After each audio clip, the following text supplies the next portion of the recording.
this is a very important thing. Right now, if we want to learn from the masters, we don't have to go to the baby boomers. Right now, we need to go to Generation Z. Right now, the one that tells me, well, you know, who's hot and who's not, is my daughter, Nina. Dave, how good is Maya also in selecting who are the super good YouTubers and who aren't? I'll tell you how good she is. I was sitting there looking through all the best YouTubers and all the best gamers, and she stood behind me. She's 9 years old, and she started reeling off all the names of everybody. She was saying, oh, Mr. Beast, yeah, he's really good. And, oh, yeah, Dan DTM, he's brilliant as well. And she's just reeling them off. And I'm thinking, when did you watch all these things? How did you find out? But in their own world, of course, they didn't grow up watching terrestrial TV or even satellite TV. The idea of watching a whole program for more than 5 or maximum 10 minutes and being with the same people, unless you choose to, is horrific.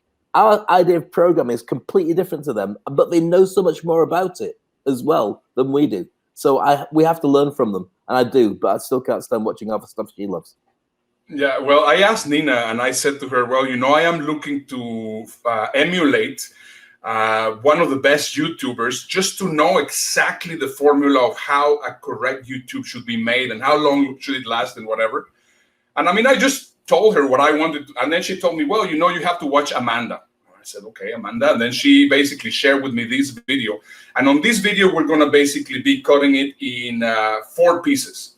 So make sure to grab a pen and a paper, because you're going to write down the exact formula of how to create YouTube videos that are watched. So I'm going to show you right now, Amanda, and then Dave and I are going to debrief each and every step. Have a look at step number 1.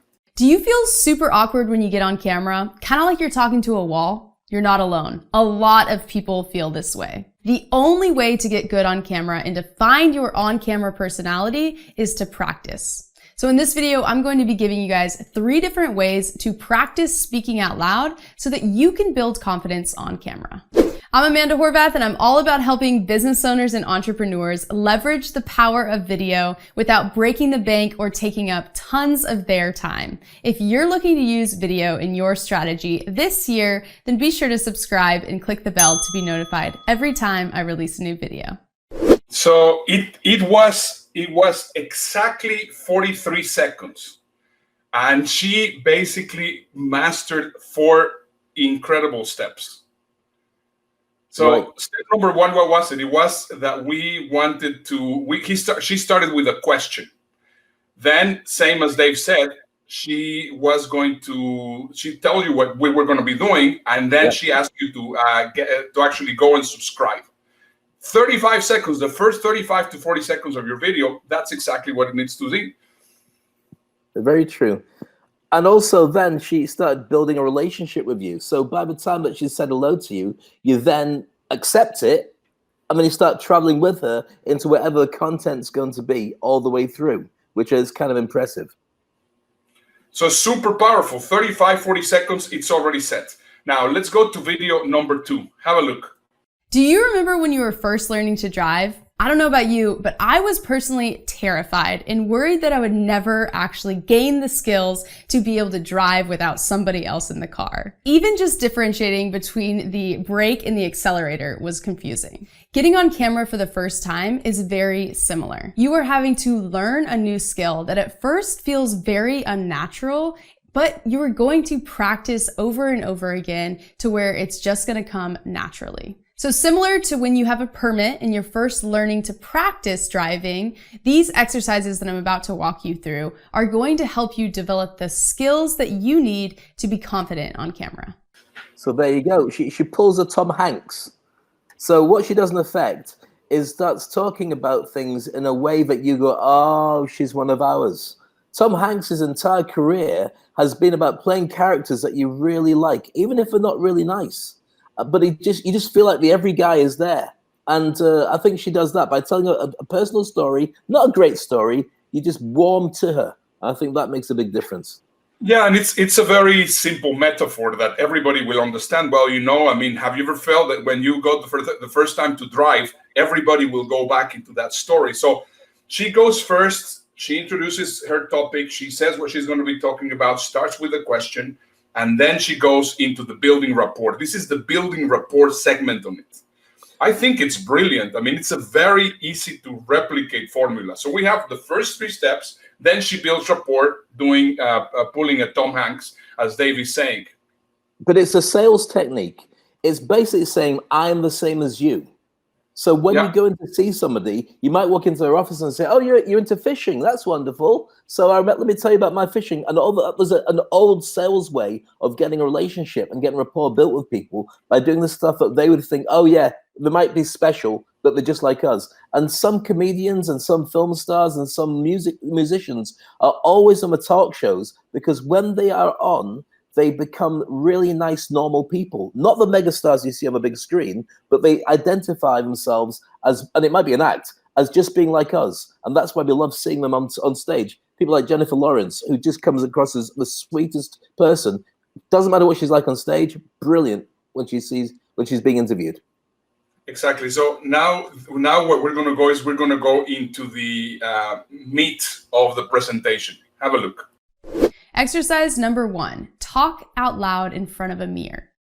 I know this might seem super weird to do, but I promise you it's going to feel awkward when you're in front of a camera as well. So you're starting to overcome that barrier of doing something that feels awkward, feeling confident while doing it. So just go in front of your mirror and just start talking about something. You could talk about a topic that you really enjoy, or you could just talk about some random story from your day.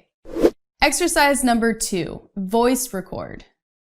Anytime you are driving around on the road, what I want you to do is pull out your iPhone and open the voice memo app. If you use an Android, I am sure there's an app for it that records your voice. Just open that app and hit record. It doesn't matter what you talk about, just talk. When you do this, you're going to experience the pressure of time passing. You might feel this need to perform or kind of put on a show, fill the air. You'll kind of start to notice your personal patterns that pop up. As you do this, you're going to get more comfortable and you're going to find that your authentic voice starts to come out and you're no longer performing for the voice memo. This is a start to finding your voice on camera. And you're gonna literally be able to play it back and listen to it. Exercise number 3, home tour. This time, I want you to get one other person to help you. So they are going to hold up the camera and you are going to walk through your house and give a tour of the home. I want you to add personality to this. When you don't have pressure of needing to release a video, you might find that you get a little fun and crazy on camera, and that's awesome because that is the extreme of your on-camera personality. When you watch back this video, you're going to see things that you do like and that you don't like. Continue developing the aspects of your personality that you do like and just kind of let go of the rest. No, go ahead. I was going to say what she was saying is the ability to understand what you would become if you were a broadcaster and also practicing it so you get used to not being mic or camera shy. Because the reason that most people hate the idea of going on stage or most people hate the idea of talking to camera is they hate what they sound like and look like. So if you can get over that and not care anymore, then you can go ahead and do it. And that means you can do it on stage. So what she's saying is get practice. The other thing I would say is don't do it in the car while you're driving to get your phone out, and because that's how you crash your car. Because when you listen back to it, you're going to hear, and now I was, and that's not really a good start to your broadcast, to be honest with you. Yeah, but the great thing is now she delivered 3 points because one of what many people want to do is they want to compress so much, and we have also been guilty of doing this. Just simply 3 points, and that was it. I mean, the video itself so far is about 5 minutes long, and she has already done the three steps, which are very easy for us to follow, and then we have to go into the very last step. So let's bring back Amanda so that you can see actually how she closes the video. Have a look. And if you do film this video and want to show someone, then go ahead and shoot me a DM on Instagram and I'd love to see it. Overall, you just have to have faith that you will eventually be super comfortable on camera. It just takes overcoming that resistance. So I hope you try out these techniques. Otherwise, I'll see you in the next video. Instead of getting in front of the camera, well, I kind of said that in the intro, be able to feel the brake and the accelerator, or I guess the brake and the accelerator. See, I'm still struggling. I've said terrified so many times. I guess it doesn't matter. I need to stop overthinking it. Okay. Okay. There's evidence of your mistakes. Brake, accelerator. I did it right the first time. Yeah. So close. So close. There we are. Putting it to bed with a call to action. Because if you built up that rapport with people and people are watching you and they're into it and so on, and when she says subscribe or she says then what you've got to do is this, it's like doing a presentation on stage. If you've been on stage for 45 minutes giving a keynote speech and then you just walk off without saying, find me on LinkedIn and Instagram or talk to me afterwards, or if you want to swap business cards, see how we can do business together, you've had a massive opportunity to bond with people and you've left all the good stuff on stage and walked away leaving it there. So she kind of did a great job of sharing with people. I would never do a blooper reel, but mind you, today has been a complete blooper reel, so I can't say that really.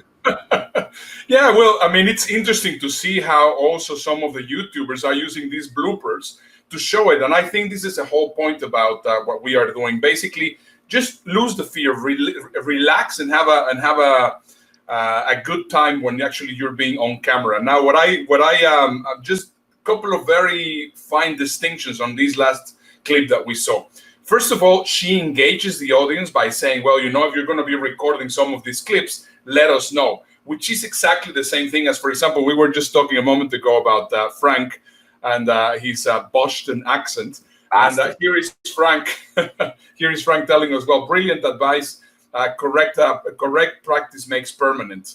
That's great advice, Frank. Thank you very much. So we're basically, you know, acknowledging the fact that he was there. That it is also Dr. Yes is also there, and we're also seeing a few other people just also there giving us some messages. And she says, well, you know, if you record these videos, please share them with us. So she's already engaging the audience. And at the very end, you see that she has the blooper reel, but the blooper reel is in something that in YouTube is called the end screen. So she's actually being pulled out, and then the other are the recommended videos, which for me was one of the biggest learning points in now that I've been really doing a lot of YouTubing in our channel. And it is basically that, the whole thing of recommending other of your content to people. Because if you don't recommend other of your content, people do not know that you have all this content, and just people don't watch it. So now you know the formula. It's actually fairly simple. It's 4 steps. What do you think of this formula? That I was actually, I mean, isn't it amazing that this was recommended by Nina? It's so fascinating because when we grew up, which was many years ago, there's only black and white TV because actually life was in black and white. And the idea of the stuff when I was already born and there was already color television. Okay, whatever, son. But I remember the stuff that we've just shared on the TV there, on the show, is something that was only known to the very elite of programmers and the very elite of presenters who would go on and they'd be the voice of calm, and you would literally, if you had a chance to see them in person, your jaw would drop because you're going, wow, magic. But now this is available for anybody. Anybody can create a YouTube channel. Anybody can talk about anything, and it doesn't matter what age you are. And it's so sophisticatedly broken down that whatever the age of the person, like Maya and Nina, 9 and 10 years old, they can have a full-on proper TV show, knowing everything you'd have on TV. Now, here's where the challenge is. Why would you want to watch proper TV if you don't need that content? If you can just watch what you like from the many people doing it on YouTube, then that's where most people live. And for people like the age of Generation Z, and for my daughter, she'll never have an interest in watching normal TV because it just doesn't work. But she'll have her own channel and she'll be on it. So did you enjoy this content that we just shared with you? That I think it's awesome. We're going to be continuing with a lot of great content. So please support us by subscribing to our YouTube channel. Thanks for watching the show. We hope that you enjoyed it. Make sure you watch all the videos over here. There's 2 choices for you. Or, of course, I'm Dave Crane coming from Dubai. And this is Ernesto Verdugo coming from Houston. And I think we should send a message. Hold on. What is this? subscribe. Make sure you do, otherwise you're going to miss out on all the brand new shows, all the tips, tricks, tools and techniques, and you'll get none of them. And what's even worse is we'll have to get proper jobs.